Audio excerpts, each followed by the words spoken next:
there we have it. OnePlus is, well, not dead. It's dead in North America. It's dead in Europe, which includes the UK. And we've just come off a briefing with OnePlus, basically explaining their global restructuring. Most importantly though, before we delve into this a little bit, if you own a OnePlus device in the UK, in Europe, in North America, they will fully honor the full length of the software updates and service commitments and aftermarket sales. You can still have warranties that will all still be unchanged, which is a massive thumbs up. They're not just tucking the tail between the legs and running away. However, the software on your Oxygen OS powered OnePlus phone is going to change to Color OS, Oppo's software. They do say that Color OS and Oxygen OS use the same underlying code, and if I show you my OnePlus 15 and my Oppo Find X9 Pro side by side, both from a software point of view and a design point of view, you'd struggle to tell them apart, honestly. These brands have been merging closer and closer every single year. So while they do say that your OnePlus device will be fully supported with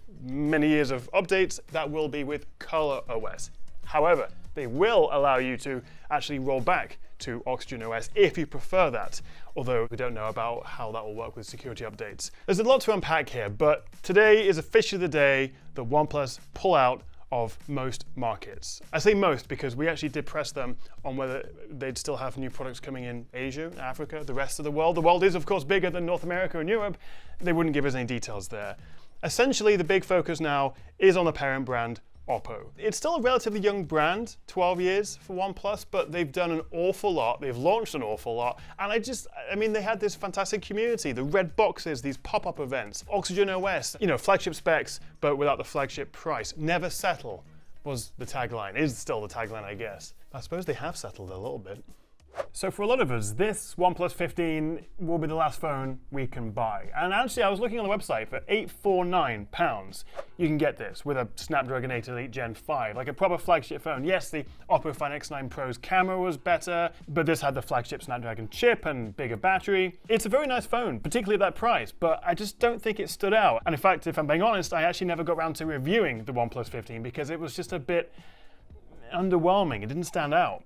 What did stand out though was this. This is the original OnePlus One back from 2014. If you remember, Carl Pei and Pete Lau from Oppo left to create their own company, OnePlus, in 2013, and very quickly launched this about a year later, 2014. And this was running on the CyanogenMod software, so a really sort of early open source version of Android, which was massively customizable and actually really did make the phone stand out. That and the price, and also this design, which in hindsight maybe is a little bit ugly, but it was a whole new brand of phone, which was very exciting. But then soon after, they lose the license to use CyanogenMod and then create their own Oxygen OS, which in my mind becomes one of the biggest selling points of the OnePlus brand. Minimal bloatware, it felt fast and responsive, and compared to One UI from Samsung and all the Chinese phone softwares, Oxygen OS was literally a breath of fresh air. It was so nice to use. It made the phone feel so fast. Then a whole trickle of phones, OnePlus 2, the 3, not the 4, because the number 4 is bad luck in Chinese. It sounds like death if you say it.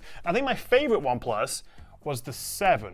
Was it the 7T? I used to use OnePlus phones all the time, and I think that sort of 7 series was the sweet spot in terms of design, performance, and also value for money. But then things started getting a little bit more convoluted. They introduced the Nord brand, which was an even cheaper range, and this was kind of a reset for OnePlus and going back to their roots of offering best value phones. They were a lot cheaper than the full flagship phones, which were now competing with the absolute top-end iPhones and Samsungs. But I don't think they sold particularly well, and then they even introduced the CE series below that. So you had the Nord CEs, the Nords, then the regular OnePluses. It all just became a bit complicated. But at the heart of it was still the excellent Oxygen OS and also just the excellent community that they built. OnePlus had pop-ups all over the world. They became a huge brand in India and like the best-selling phones there. And I do want to give them credit for giving us what I believe is one of the best foldable phones of all time, the OnePlus Open. Now, of course, the reason this was so good from OnePlus is because it was made very much in partnership with Oppo. For a long time, for the last few years, they've been utilizing Oppo's logistics and supply chain and factories and R&D. The brands have been on this sort of collision course over the last 5 years, which is funny because obviously Pete Lau and Carl Pei originally came from Oppo. Now Pete Lau is back at Oppo as a chief product officer. Carl Pei famously then left OnePlus to start Nothing. They're actually based in London, and they're doing some really cool stuff. And it's almost like the Nothing brand has taken what OnePlus used to be in this sort of grassroots budget, kind of for everyone startup mentality, and gone a whole different direction, where OnePlus was just slowly eaten back into the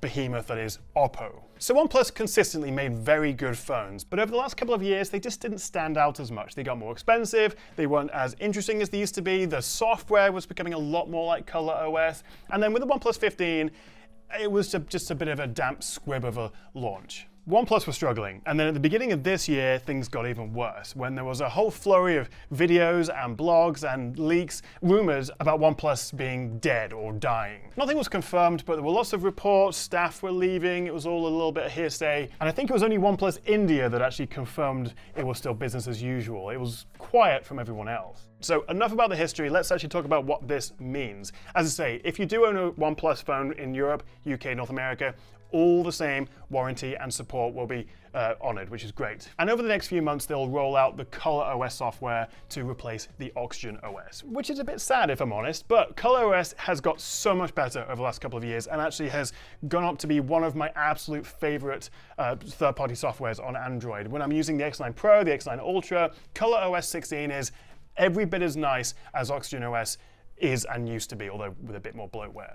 OnePlus would also not confirm the state of the brand in other regions. This briefing and this update was entirely for Europe and North America, because my next question was, well, are we going to see OnePlus phones in India and in Asia and other countries in the world? Are these still going to continue the brand? How is it going to fit alongside Oppo? Didn't get any further details there, so it's still a bit TBC on whether OnePlus entirely is dead or it's just going to be in certain regions. But certainly it is a tactical retreat from two very big markets. And I also imagine a lot of jobs have been lost. I'm sure some have moved over to Oppo. We actually asked Oppo about this on the call, and they said, well, employees were given the respect they deserved and thanked for their help and creativity, and it was sort of up to them what they did. They didn't really make it clear if everyone from OnePlus was going back over to Oppo. It's always a sad day when a really positive, well-recognized brand basically ceases to exist, or it does for a lot of us, because I've been following and making reviews and talking about OnePlus for my entire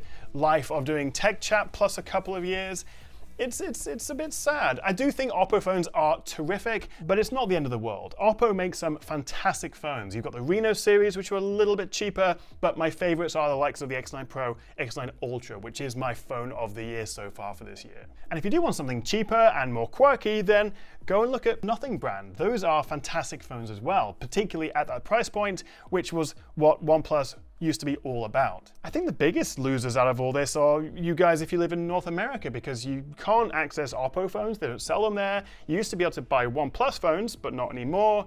So now you've just completely lost access to that brand. Anyway, enough waffling from me. Essentially, OnePlus is all but dead. TBC if it's globally or just in some markets. But what do you reckon? Do you see this coming? Are you disappointed? Could you care less? Let me know in the comments below. Thank you so much for watching, guys. I'll see you next time right here on the Tech Chat.